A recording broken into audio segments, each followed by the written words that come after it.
प्यार, live in relationship, फरेब और कत्ल की एक सनसनीखेज वारदात ने पूरे मुल्क को हिलाकर रख दिया है। जी हाँ दोस्तों, मैं बात कर रहा हूँ संध्या मर्डर केस की। संध्या के प्रेमी आफताब ने, जिसके साथ वो लिव इन रिलेशनशिप में रह रही थी, अपनी ही प्रेमिका के 35 टुकड़े किए और दिल्ली के जंगलों में बिखेरता चला गया। दोस्तों कहीं मत जाइए, इससे पहले कि मैं आपको ये पूरी कहानी सुनाऊं, चैनल को प्लीज सब्सक्राइब कर लीजिए।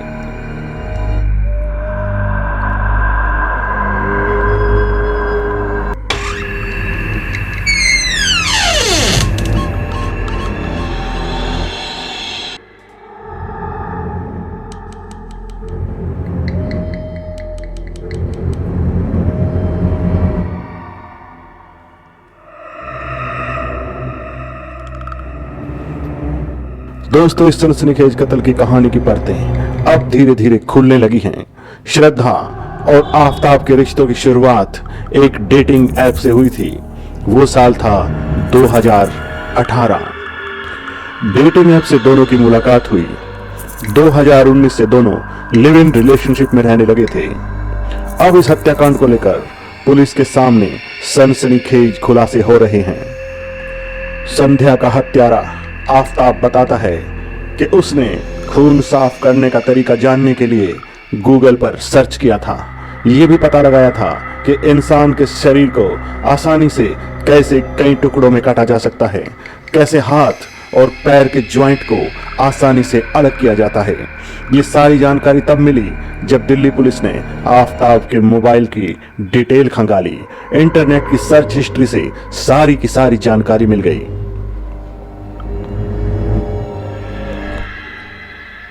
पुलिस की जांच में पता चला है कि दोनों के बीच में काफी समय से झगड़ा होता था। इस बीच दोनों को एक दूसरे पर शक भी होने लगा था। आफताब को लगता था कि श्रद्धा का कोई दूसरा करीबी बन चुका है। वहीं श्रद्धा का भी दावा था कि आफताब की पसंद अब कोई और है। इस बात को लेकर मर्डर से कुछ महीने पहले दोनों कई बार हिल स्टेशन गए। हिमाचल प्रदेश में कई दिनों तक घूमने के बाद दोनों दिल्ली में रहने का प्लान बनाने लगे। उसके बाद दोनों 8 मई को दिल्ली आ गए। 15 मई को दोनों ने छतरपुर में किराए का कमरा लिया था। इसी में 18 मई को दोनों के बीच झगड़ा शुरू हुआ। लड़ाई के दौरान दोनों में झगड़ा बढ़ता गया। श्रद्धा शोर मचाने लगी। तभी आफताब ने उसका मुंह बंद कर दिया और गला दबाकर हत्या कर दी। उसके बाद उसके शव को बाथरूम में रख दिया। इसके बाद वो शव को ठिकाने लगाने के लिए गूगल पर काफी देर तक सर्च करता रहा। उसने सर्च किया कि कैसे किसी इंसान के शरीर को कई टुकड़ों में आसानी से अलग किया जा सकता है। दर्शकों, इसके बाद उसने अगले दिन मार्केट से एक आरी और एक फ्रिज खरीदा। फिर उसने श्रद्धा के शरीर को 35 टुकड़ों में काटा और उसे फ्रिज में रख दिया। अब रोजाना फ्रिज से कुछ टुकड़ों को निकालकर पॉलिथीन में पैक करता था और फिर मेहरौली के जंगलों में बिखेर देता था। पुलिस की पूछताछ के बाद उसकी निशानदेही से श्रद्धा के शरीर के करीब 13 टुकड़े मिल चुके हैं। ये हड्डियां काफी दूर दूर मिल रही हैं। जांच से पता चला है कि श्रद्धा की हत्या के 18 दिनों तक वो लाश के टुकड़ों को रात के 2 बजे एक बैग में डालकर उसे पीठ पर टांगता था और फिर अलग अलग जगहों पर जाकर फेंक आता था। इस पूरी घटना को अंजाम देने के लिए उसने वेब सीरीज भी देखी थी। यहीं से उसने हत्या करने का आइडिया बनाया और यहीं से उसके खुराफाती दिमाग में संध्या की हत्या करने का आइडिया आया। पुलिस की लगातार हो रही जांच में यह भी पता चला है कि आफताब के और भी कई लड़कियों से नजदीकी संबंध थे, जिसकी वजह से उसकी श्रद्धा से अक्सर लड़ाई होती थी। इसीलिए श्रद्धा के शव को ठिकाने लगाने के बाद वो दूसरी लड़की के साथ कमरे पर आने लगा था। ऐसे में इस बात की भी आशंका है कि कहीं आफताब ने साजिश के तहत श्रद्धा को दिल्ली लाकर उसका मर्डर तो नहीं किया। एक तरह से देखा जाए तो उसकी ये साजिश 6 महीने तक सफल भी रही। इस कहानी की शुरुआत होती है मुंबई के एक कॉल सेंटर से। साल 2018। उस समय श्रद्धा 25 साल की और आफताब 27 साल का था। दोनों मुंबई के मलाड में एक ही कॉल सेंटर में नौकरी करते थे। दोनों की दोस्ती हुई, फिर प्यार करने लगे।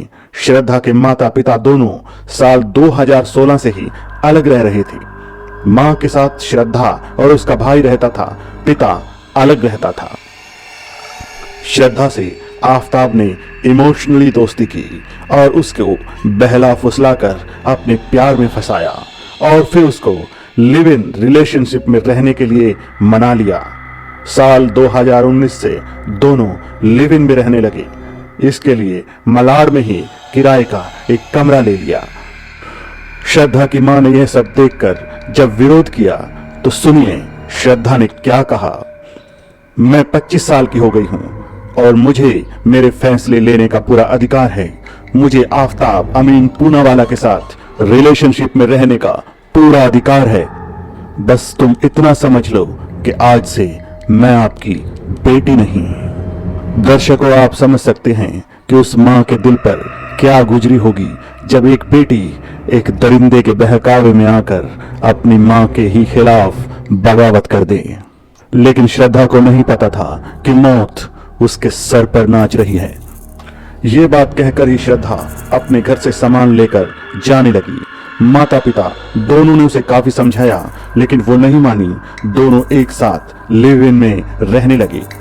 उधर श्रद्धा के माता पिता इस बात को लेकर बहुत ज्यादा परेशान रहने लगे। उनको बेटी की कोई खोज खबर नहीं मिलती थी और ना ही संध्या उनसे कोई बातचीत करती थी। उसकी खबर केवल सोशल मीडिया, फेसबुक और ट्विटर से ही उसके माँ बाप तक पहुंचती थी। और इस तरह दर्शकों 1 साल का वक्त गुजर गया।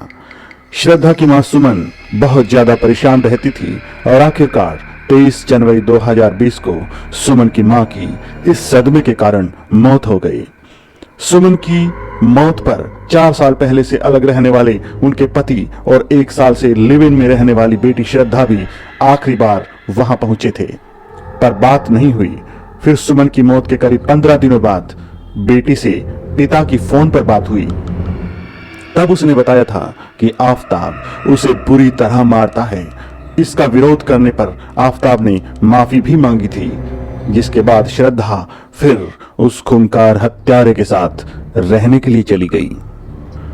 पुलिस की तहकीकात से यह भी पता चला है कि 8 मई 2022 को मुंबई से दोनों दिल्ली आए थे। पहली बार दोनों पहाड़गंज के होटल में रुके थे। इसके बाद सैजुद्दौला जाब के हॉस्टल में रुके थे। फिर कुछ दिनों तक दोस्त के साथ भी रहे। इसके बाद गूगल से लोकेशन तलाशते हुए छतरपुर में किराए का फ्लैट भी लिया।